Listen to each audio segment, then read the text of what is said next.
Conexão Haribo. Lives diárias às 21 horas no Instagram da Haribo Produtora. Os nossos artistas e convidados falam sobre arte, cultura, educação, saúde e espiritualidade, com muita descontração e interatividade. Acesse o nosso Instagram ou o nosso canal no YouTube e venha conectar-se conosco. Conexão Haribo.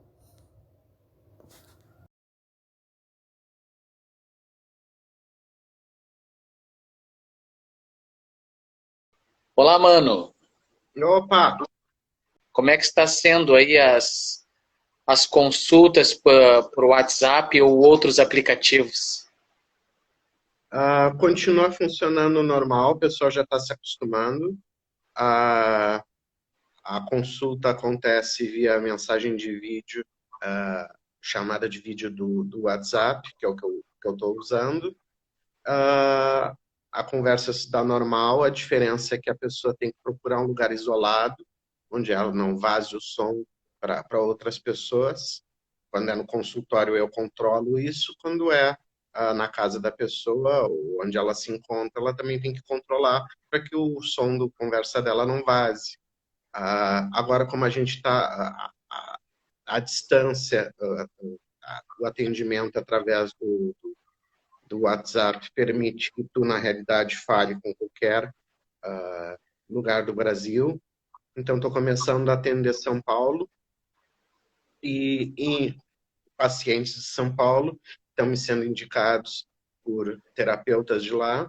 E quando tu tem assim a possibilidade de outras pessoas de outros estados que conheçam o teu trabalho, aí tu começa a receber indicação, porque as pessoas estão recém começando a se dar conta de que não importa na realidade em que parte do país tu te encontre, tu pode atender o paciente da mesma forma que eu estou atendendo hoje os que moram em Porto Alegre.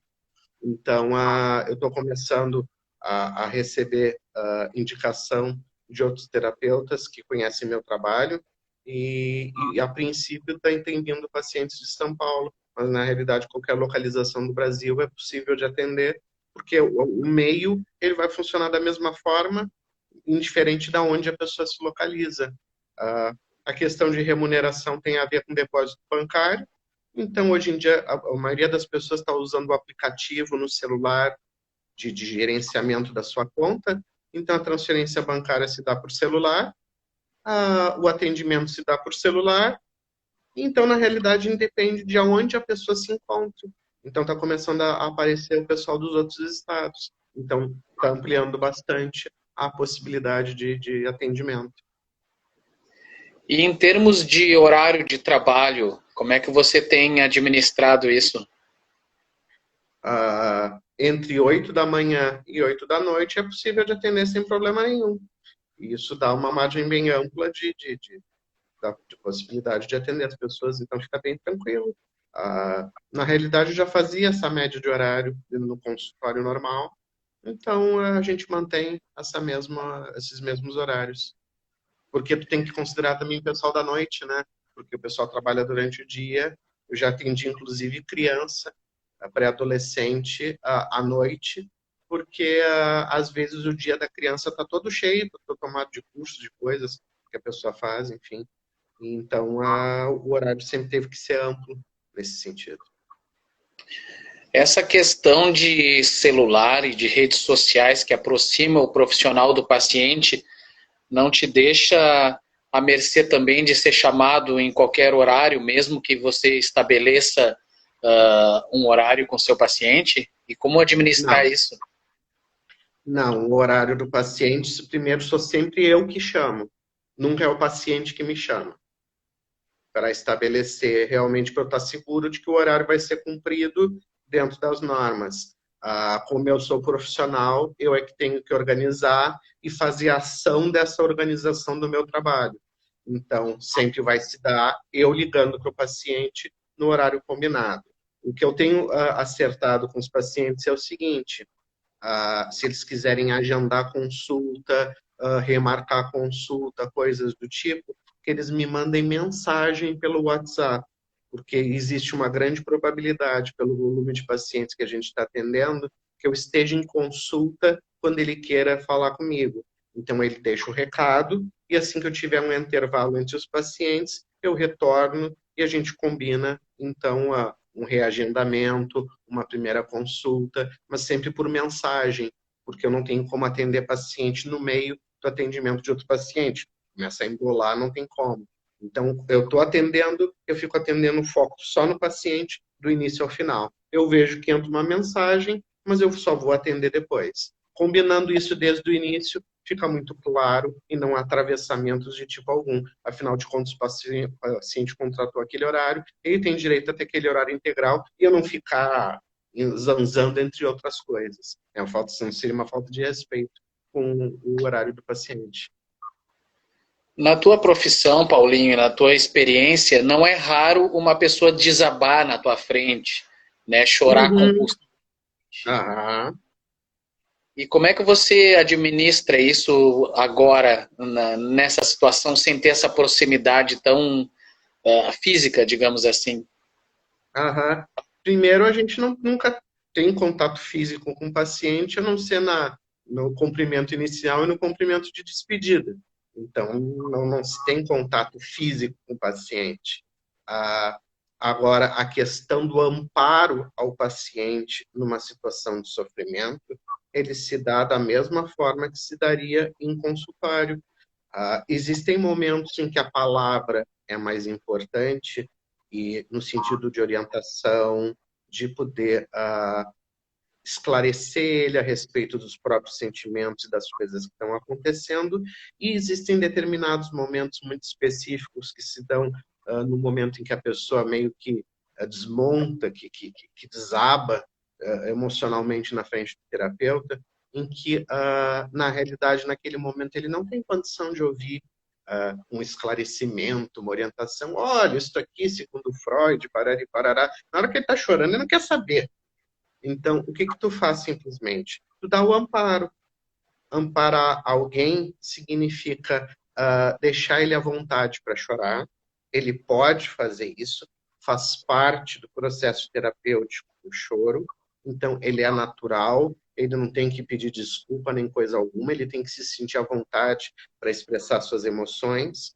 Ele vai ser amparado, mas ele vai ser amparado pelo um tom de voz, nem sempre por um conteúdo daquilo que tu diga.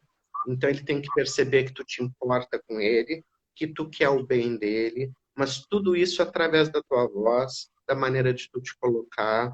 A gente pode, inclusive, proceder de maneira um pouco mais lenta, até na forma de falar, porque ele vai ter mais dificuldade de perceber as coisas. Então a gente falando mais devagar, falando num tom afetivo, que não é falso, é real, porque a gente se importa de fato com o paciente, com o bem-estar dele.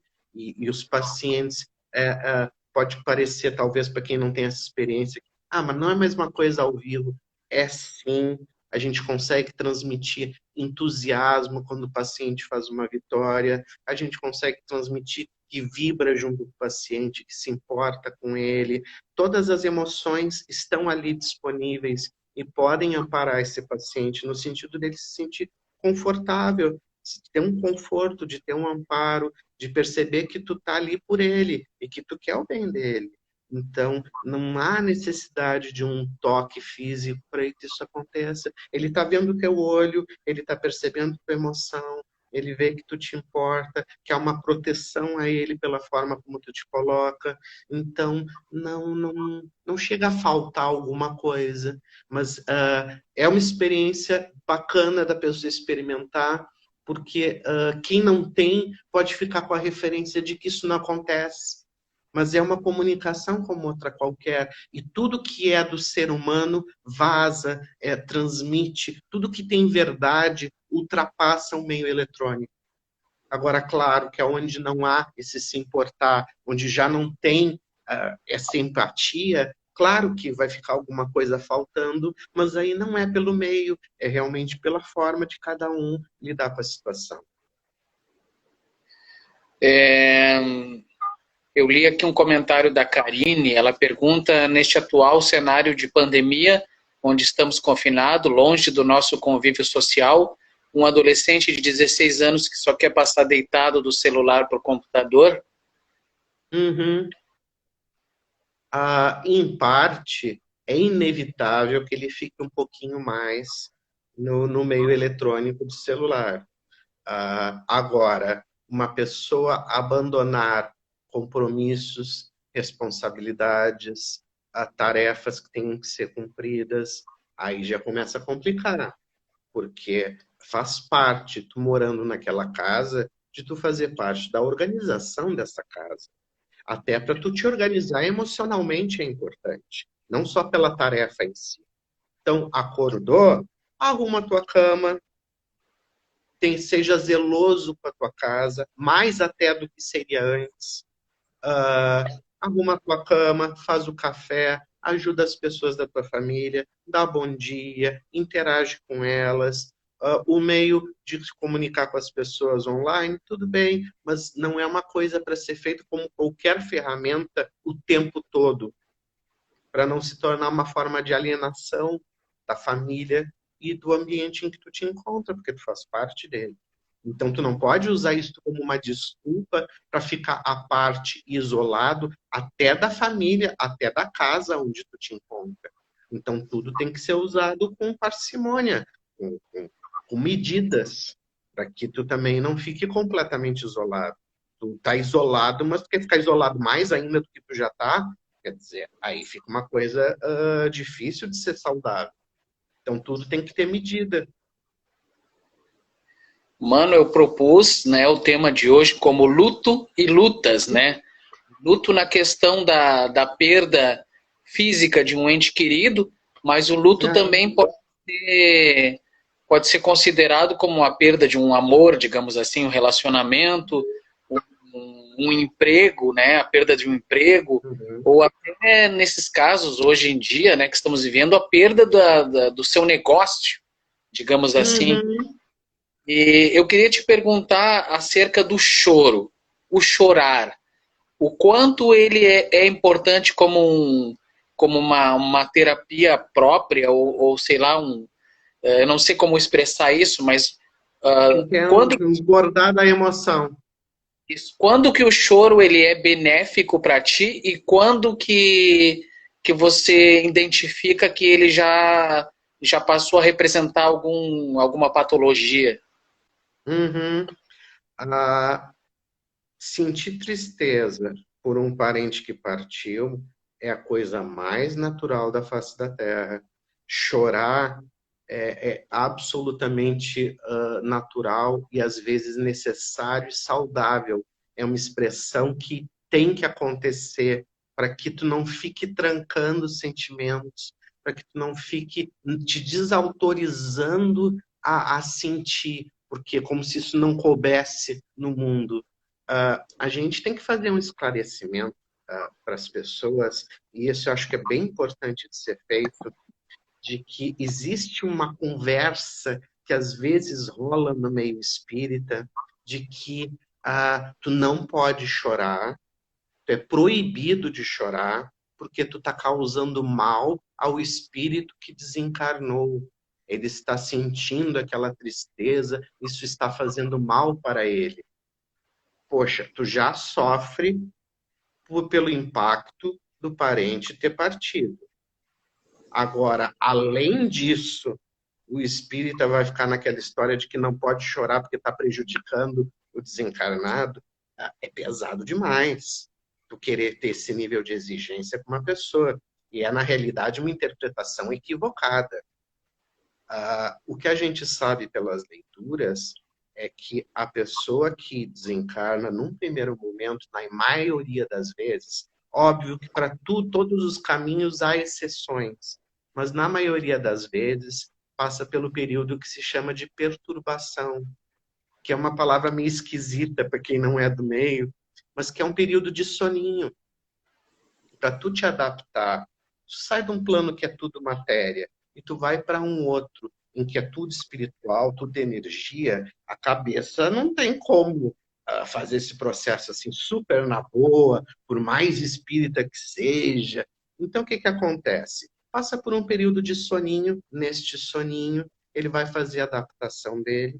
Quanto mais ele for uma pessoa esclarecida, espiritualizada, menos tempo ele passa nesse soninho, porque ele só tem a função de adaptação, para que não haja uma agressão de tu sair de um meio totalmente físico para um meio totalmente espiritual, sem que a tua cabeça sofra um impacto muito forte. É uma forma de proteção.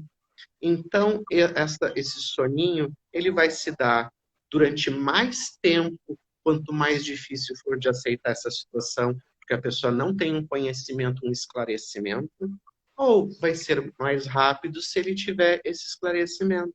Mas esse período de soninho, ele acaba acontecendo para a imensa maioria das pessoas. Então, se naquele momento o parente encarnado estiver chorando, aquilo não vai afetar o desencarnado, porque ele está dormindo.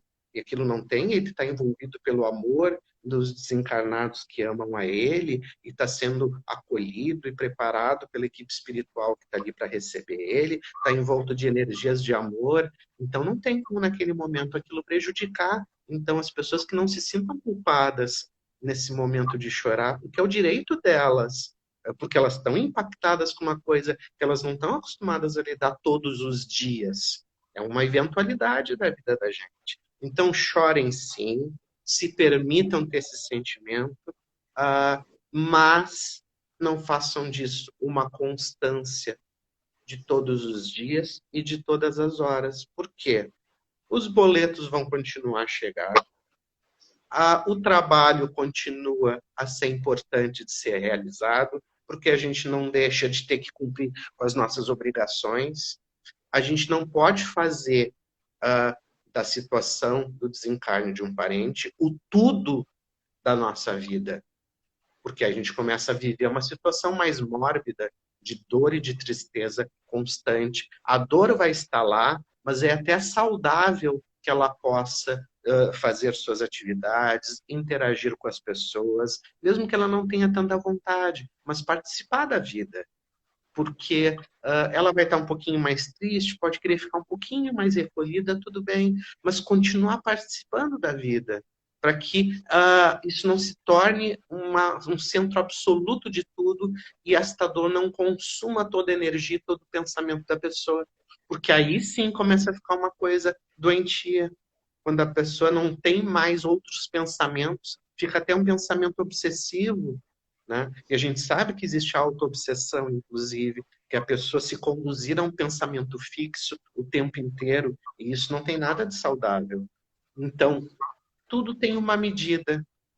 A gente só não pode se isolar do mundo e fazer dessa dor uma coisa absoluta, consumindo todas as outras atividades e deteriorando práticas e necessidades que a gente tem da nossa vida diária.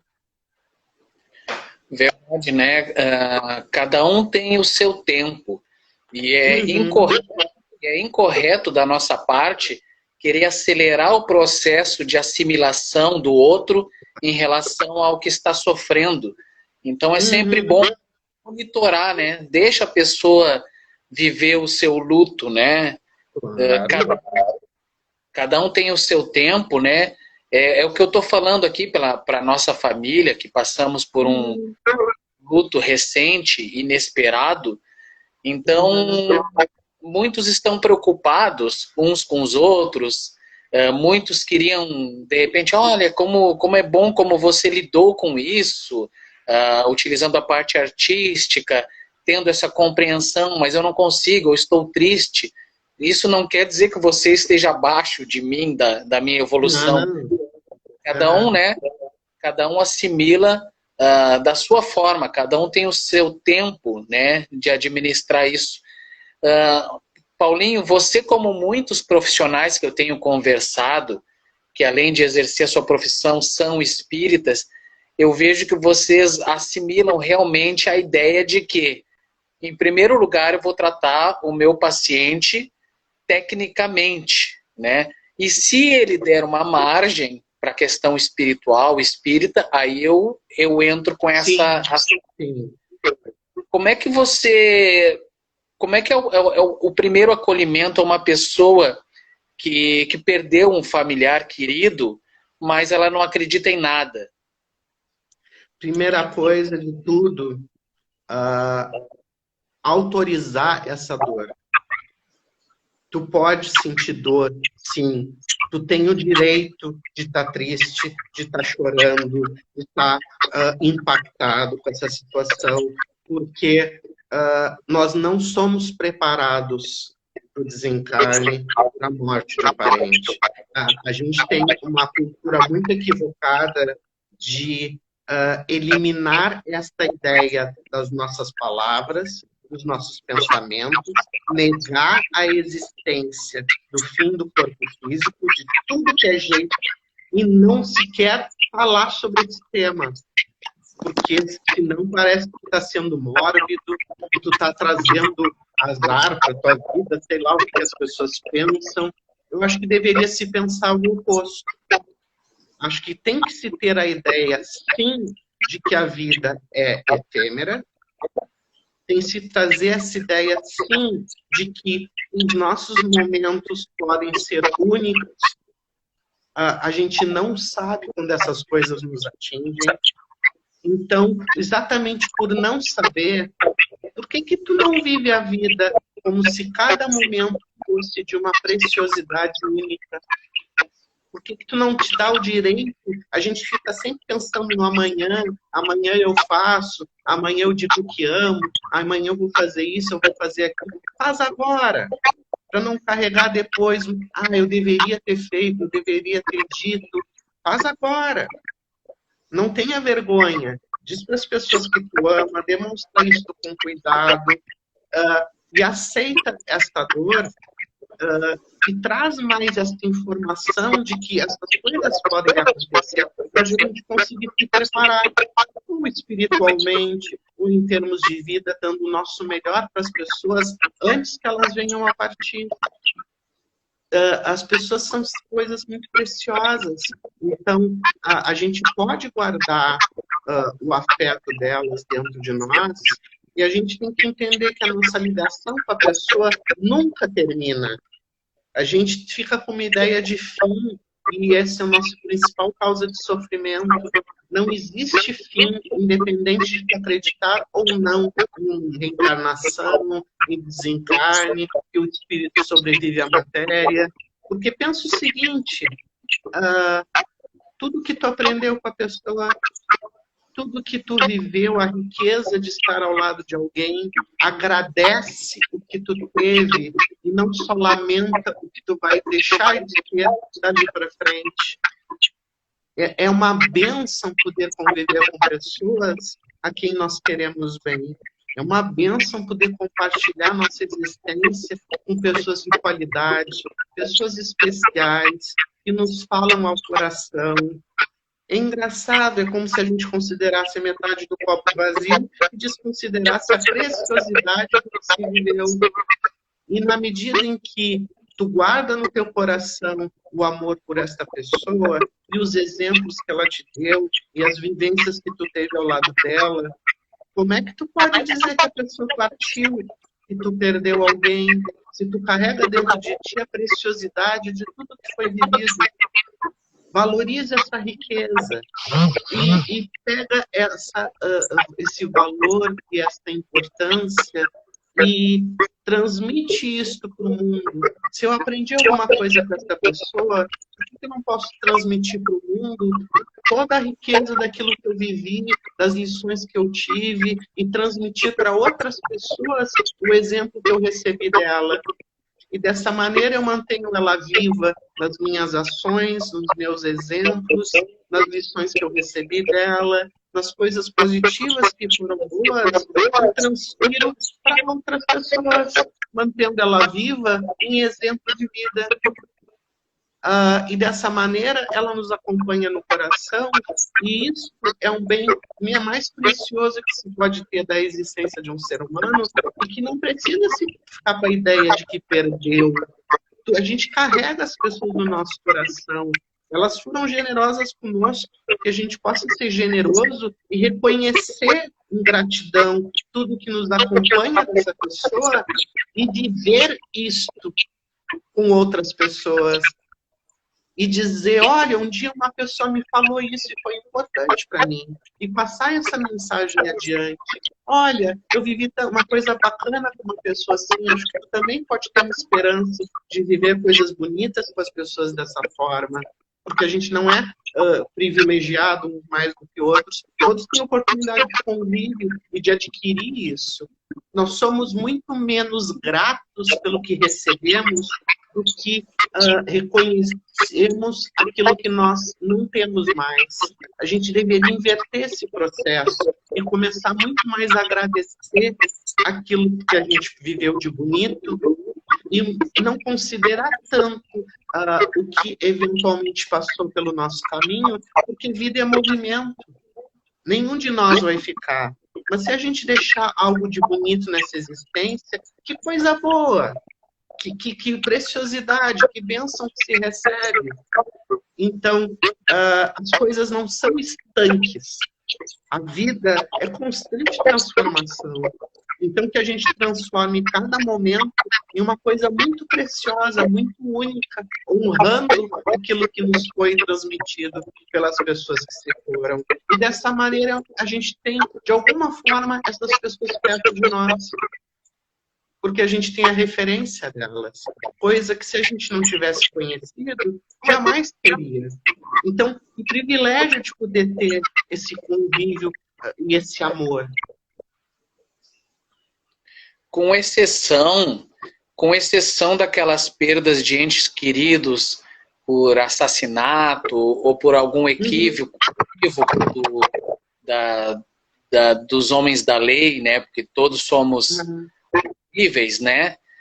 Atualmente eu tenho observado, quando eu tenho que estar em algum processo assim de velório e despedida, que está existindo mais conformidade e menos revolta. Tristeza sim, mas está havendo mais conformidade do que revolta. Você acredita que isso é da nossa evolução acerca da nossa busca espiritual nesses anos? Acho que sim, acredito que a gente aprenda ao longo da nossa jornada. Se tu pensa no sentido de que se um parente teu se muda da tua cidade para uma outra cidade e tu não vai poder mais ver a pessoa todos os dias, isso não quer dizer que ela esteja menos viva porque tu não acompanha ela todos os dias. Ela está viva, ela está produtiva, mas tu não tem mais acesso a ela constantemente no dia a dia como tu teria de outra maneira.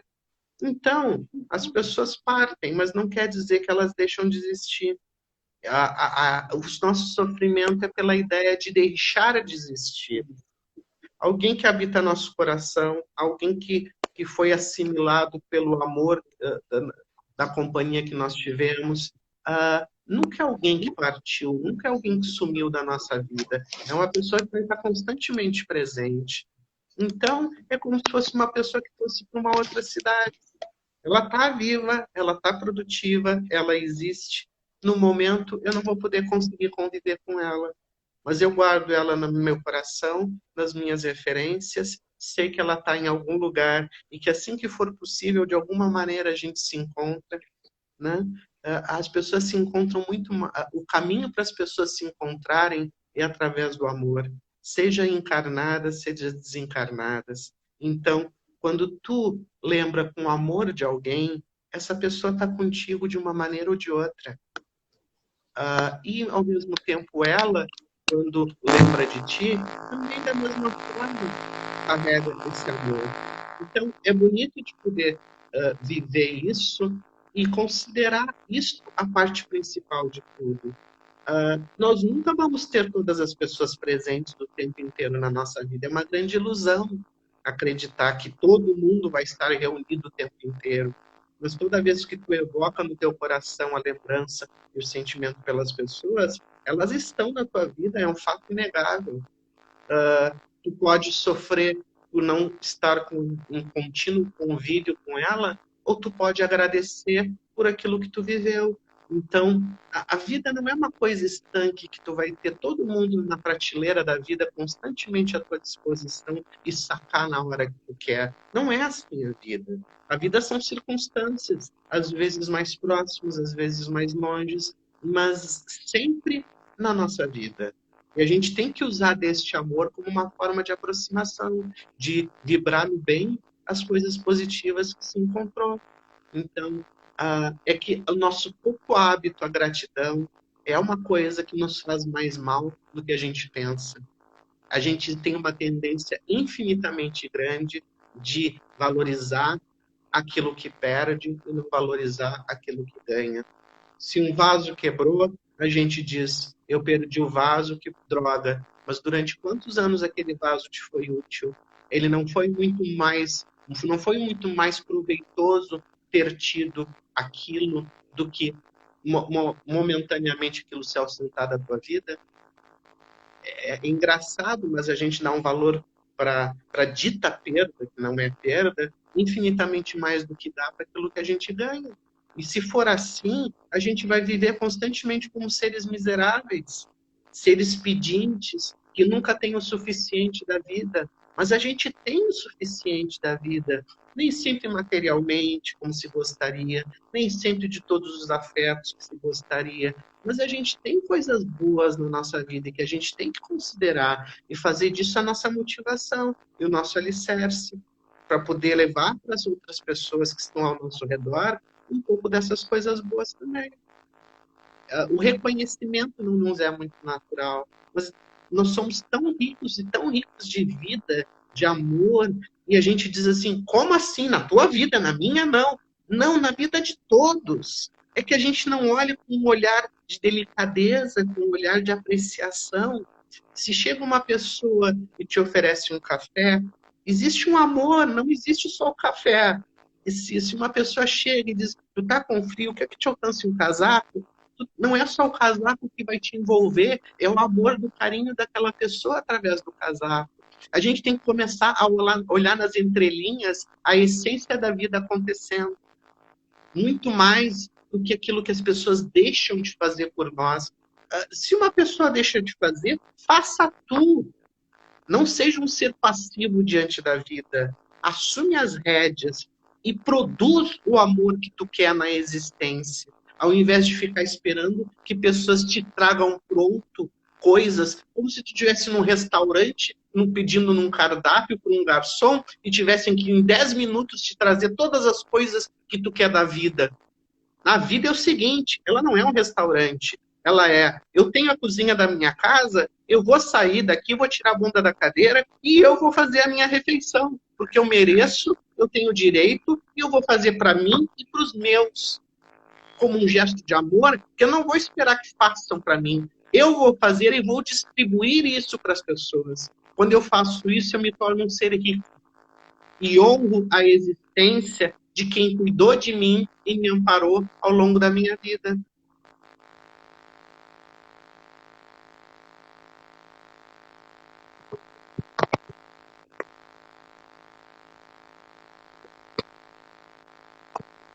Estou com dificuldade de te ouvir.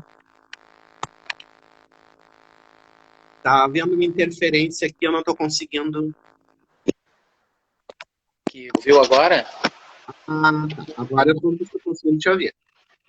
Ah, tá. Eu peço até desculpa pro pessoal que estava com zumbido. Eu já falei desse fone que eu comprei na loja, né? E testei na loja, tava tudo ok. Mas depois de fazer uma live, né? Aí deu esse zumbido. Aí eu brinquei com o pessoal, uma vez que eu for comprar um fone, eu vou fazer uma live direto da loja para testar se... não, eu tenho uma tia que ela fazia a melhor bolacha Maria com manteiga.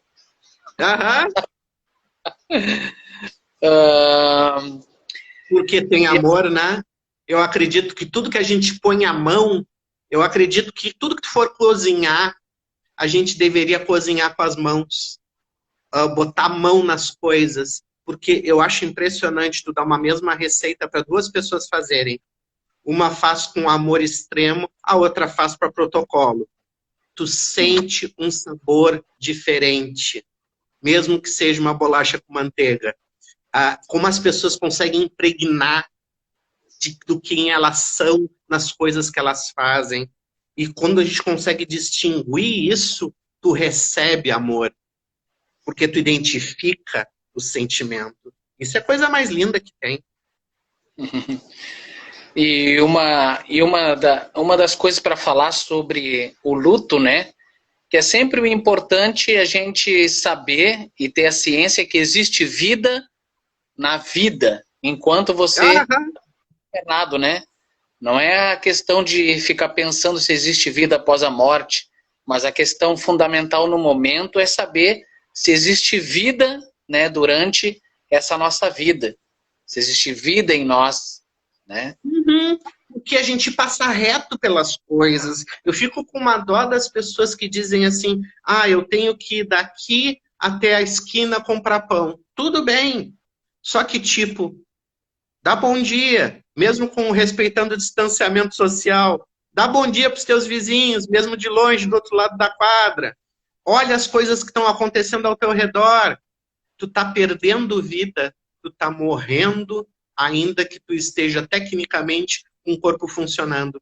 E isso é uma das coisas que dói quando a gente vê a questão da morte, porque a gente vê que perdeu vida. E a gente pode viver enquanto estar vivo, tomando consciência da preciosidade do tempo. Tempo acaba. Tempo, pelo menos dentro desse envoltório corporal que a gente tem, acaba. Então, seja inteiro. Casamentos acabam porque as pessoas não estão inteiras dentro da relação. Relacionamento com filhos são coisas temporárias. O filho não vai ficar para sempre contigo. Um dia ele vai partir para sua própria existência. Trata ele e este momento como uma coisa preciosa, porque aí quando acontece o falecimento, tu diz, é a dor da morte. Não, às vezes é a dor da perda da vida que tu poderia ter tido com a pessoa e não teve. E às vezes isso dói muito mais do que a morte em si. Então, que seja um exemplo para a gente estar muito alerta e presente, saboreando cada momento de vida. Não deu para comer o estrogonofe, deu para comer o feijão?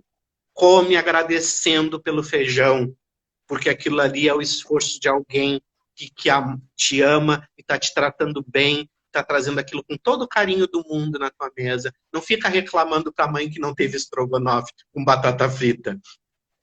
Aliás, a respeito dessa história, me contaram uma história fantástica. Me disseram que uma vez uma pessoa fez estrogonofe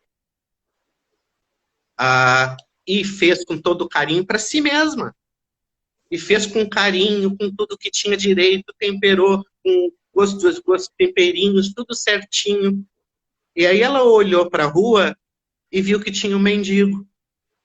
E ela disse, eu vou comer esse estrogonofe sozinha, sabendo que tem uma pessoa com frio na rua e que, poxa, eu posso alcançar para ela um prato, não me custa, eu fiz mais do que eu vou comer.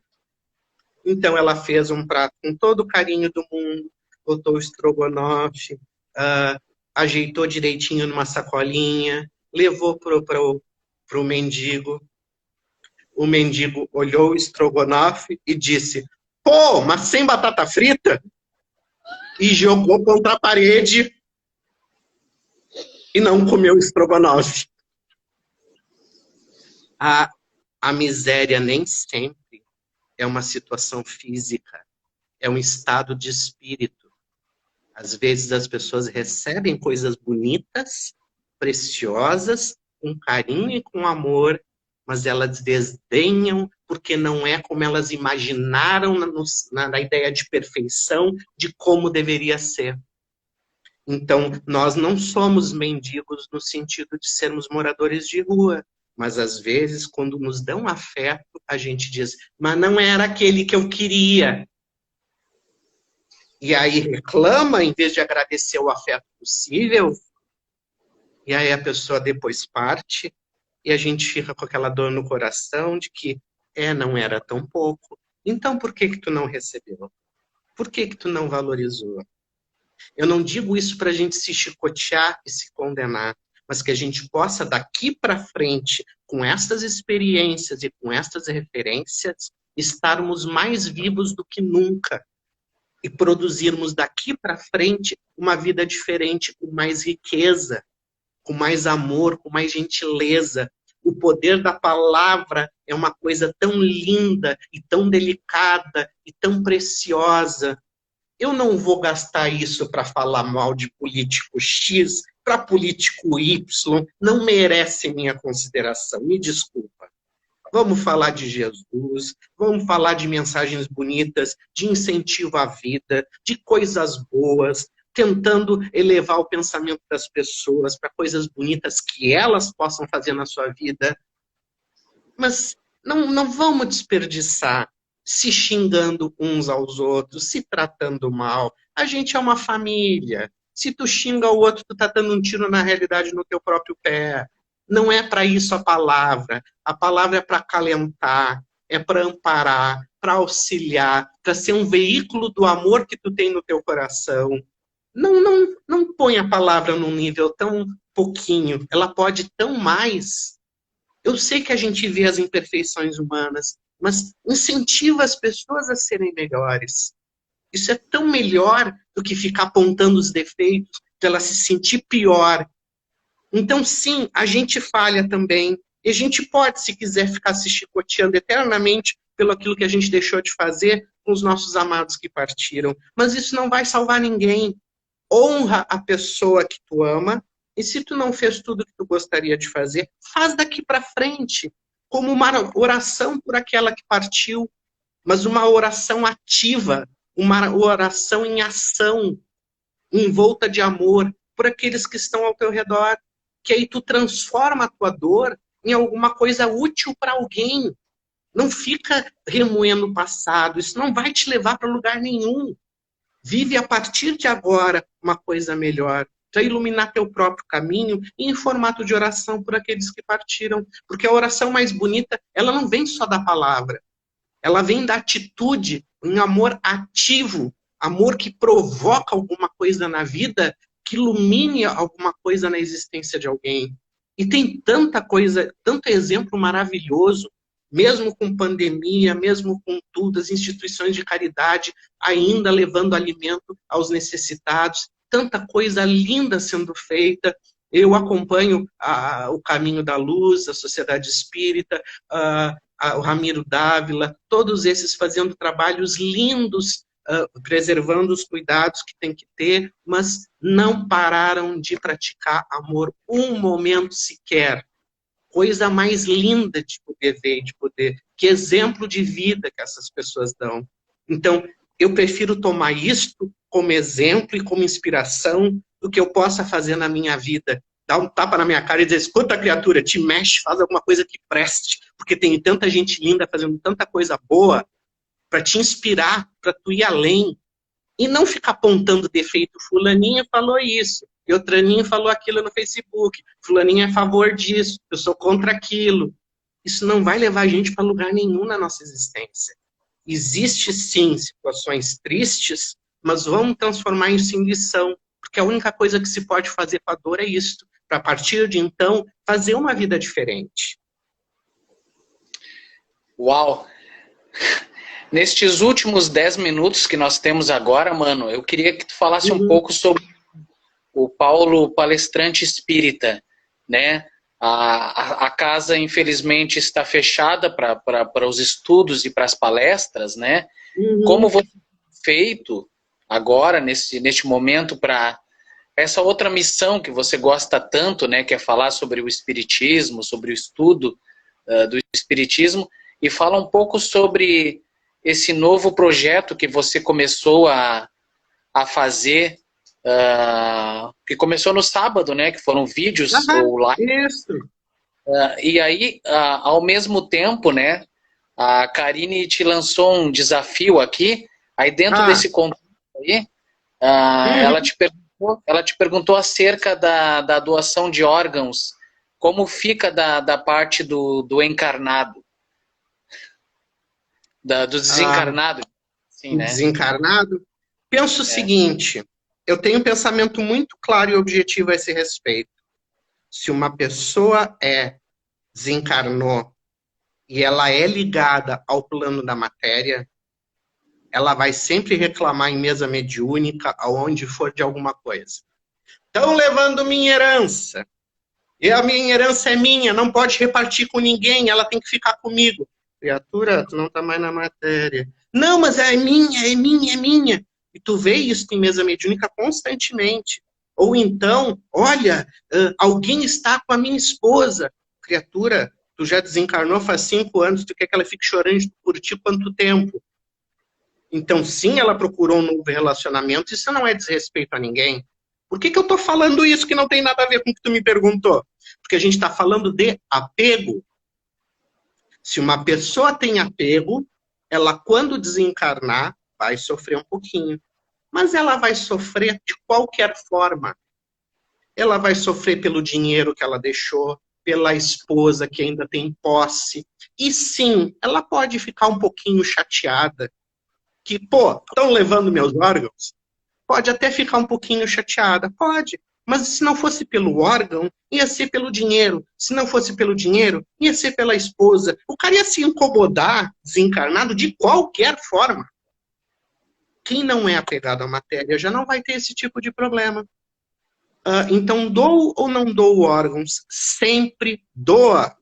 Porque tu não sabe o que a criatura vai pensar do lado de lá. O que tu sabe é um bem que tu está produzindo concreto, para uma não, porque cada pessoa que doa os órgãos do familiar está doando órgãos suficientes, às vezes, para atender 6 pessoas, 7 pessoas, 8 pessoas, porque são córneas para um, pode ser um pulmão para outro, pode ser um rim para outra pessoa. Então, cada pessoa é um tesouro de vida para várias pessoas. E tu vai perder esta preciosidade toda, porque o cara pode ficar um pouco magoadinho. Olha, se ele ficar, ele vai ficar por alguma coisa, porque ele é apegado. E o bem que tu faz, pelo amor de Deus, te apegar a uma coisa que vai virar lixo. Não estou falando do familiar, eu estou falando do corpo do familiar. Não é a mesma coisa.